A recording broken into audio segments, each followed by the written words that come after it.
44岁本土剧演员丁立奇早期为戏说台湾、玫瑰同龄演、班底演员，近年来他陆续参演《甘味人生》、《金家好媳妇》等8点档被观众熟知。长相帅气的他，有几个角度因为祭祀亚洲男神彭于晏，被曾关停晒到脸书上，因此又有本土剧彭于晏的封号。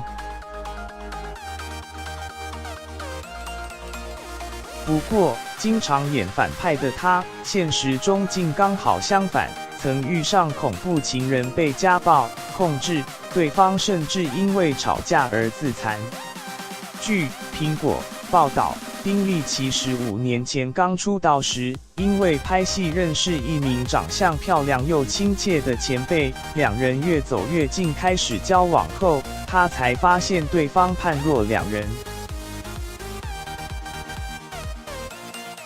因为女方不但会掌控自己所有的行程和手机，就连上厕所，手机都还不能带进去。他规定的放在他看得到的位置。某天清晨6点通告，女方一早起床贴心做早餐，没想到突然间被热油喷到一阵惨叫，丁立奇因赶着出门，只能短暂安抚。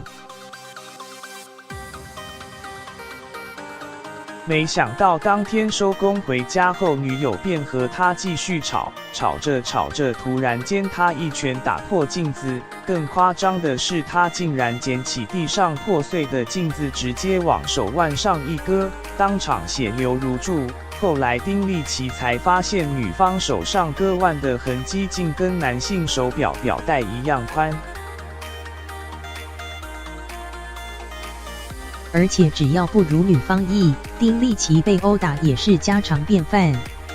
遇到如此恐怖的情人，为何没申请保护令？丁立奇说，15年前台湾对于家暴和保护令的认知不如现在普遍。